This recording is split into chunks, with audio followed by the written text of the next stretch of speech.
Okay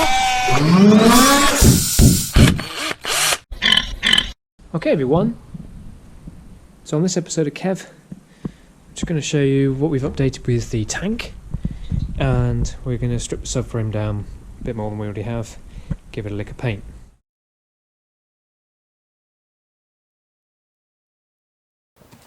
So yeah, we're revisiting the tank. This setup, yeah, it works. Well, no it doesn't really. Let me demonstrate. Yeah, it's not coming out the spat so much, it's just kind of at the rubber seal. And you know, we don't want that. So, we've had the same guys that have done the flange on the lemon, so go see the video there on my lemon project. They've cut two pieces of, I think it's 5mm steel or 4mm steel. And one's going to clamp down, and the other one is going to sit underneath this. So we might have to just shave a little bit off this side, but that's all, hopefully. And we're going to weld it in, and then we'll drill into it, and then we will thread in some M8 bolt holes, and a ring over the top, and we're also going to weld in like a sleeve in it as well, so that this rubber seal has something to go into, because it should have a little sleeve to slide into. So let's strip this down, empty all the fuel out, and we need to vent it, you know, get it actually, make sure that there's no fuel left in it, no vapours. So what we'll do, we'll fill it full of water after we've emptied it, just to make sure, empty that, and then just to make doubly sure, we will just throw a match in it, because I'd like to, you know, have a controlled explosion rather than one with a welding mask on and, you know, all the rest of it. So I like to know when something's going to explode, you know. So let's just get these parts off it that I don't want it, and then what we can do after we've done all of those things is we can paint it, because my intention is for it not to stay green. This is the original Kev tank now, so there's one part of Kev that's going to be the same as it was before. Well, there's a few bits. Not much though, I've got to admit. The seats are the rear window and rear side windows are the boot lid is, I think. Fuel tank, steering column, pedal box. Yeah, that's might be about it. Right, let's drain this off. Let's get it stripped down. Let's get on with it. So the way I'm going to do this is we're going to drop this into the tank and then weld around the outside, around the outer edge, and make a flange that side. But first we've got to obviously make the disc. So the fuel sender sits in here, and then the seal is going to run on this 3mm plate. So we had some flat bar, cut to 30mm. I had two discs here, same guys that have cut my flanges. I think it's Langley in Manchester. Absolutely brilliant service, very quick, very cheap. I basically couldn't buy the metal for how much they've charged me to cut it and send it. So we bent it into a sort of circle as best we could, and then on an area where it matched quite nicely, cut the tacks, and then slowly worked it around with a bunch of tacks. Now, I probably will weld around the outside, but I'm going to try and TIG weld this inner seam here, because this needs to be nice and smooth, and then we can just die grind it back, hopefully. So let's attempt that and see what a nice weld I might be able to get around there, because I don't think that the MIG is going to really, it's just going to, I'm going to try a bit of TIG. If it doesn't work, it doesn't work, but obviously this needs to be a perfect welded seam. Yeah, so let's be honest, it's not Instagram worthy, but I think it's done the trick. Blodgy bits, good bits, bad bits, but it's hopefully done the trick. So we're going to let it cool. It is super hot, and then we'll die grind that area down and see if we can get it nice and smooth. That'll do the job nicely, and then we can slot it into the hole, work out where we're going to cut, where we're going to weld. It's going in there. Slow focus. Go on, focus. Focus on the job in hand. Oh, it nearly did, it nearly did, oh, it nearly did. Oh, our eyes are amazing and cameras are rubbish. It's not green anymore, so straight away that's a good thing. They paint intercoolers black to make them cool, so let's keep the fuel cool with black tank, of course. Good old bit of hammerite. We had to do a little bit of crust on the outside a couple of places, and we had to do some repair work around here. This was very hollow, as in had a load of holes in it.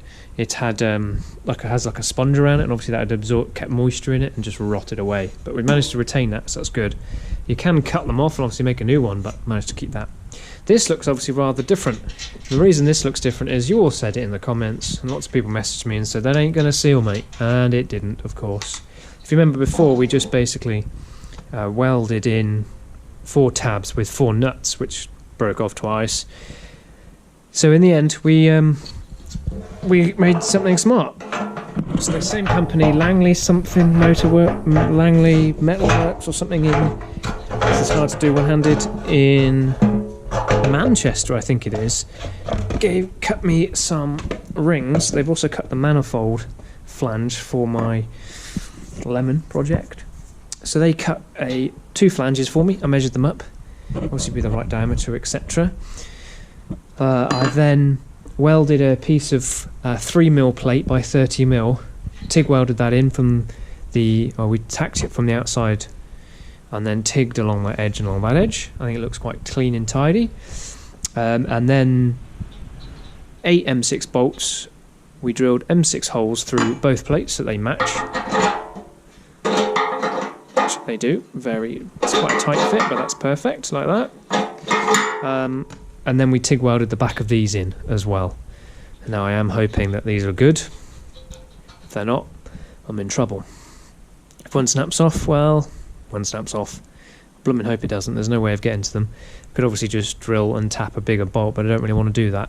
The reason we've obviously ticked them from the other side is that they will provide a seal in themselves, which is what I wanted. Now obviously, as you saw, it's been fitted, dry fitted, what I call dry fitted. The next thing I want to do is try and fit it with the seal. It's going to be very tight, but that's obviously the idea. So I'm just going to make sure there isn't any scum in the bottom of it anymore, which hopefully there isn't. And we're going to fit that on there, and then we're going to use we have got some stainless M6 nuts, but we've got some with some nylock on them so they won't come loose, so I'll probably use those. It's quite important, and that ain't going anywhere. 6mm thick steel, 5mm thick steel, sorry, and then we migged it on all the way around the outside so that it was a perfect seal. And then we painted it. So there's the update. Let's bolt it in.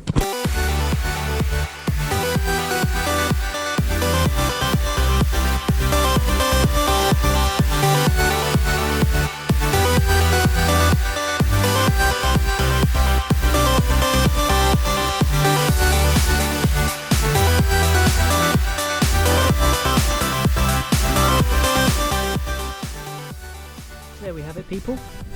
I do like it, I've got to admit.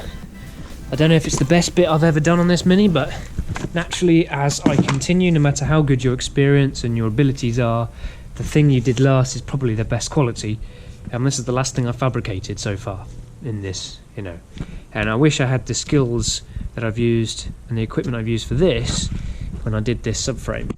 Because looking over the subframe, I'm like, oh man, there's so much I would do differently. The cuts, the joins, the design, the welds. But I'm here now, so it's done, isn't it? There's just so much I would improve on. But there we go. I'm here, as I say, and I had done some welds on this since it's been back, and the welds are far superior to my early welds. But there we go. It is what it is, isn't it? I mean, these welds here, I did the old welder compared to the welds of the new welder and some more experience. So different.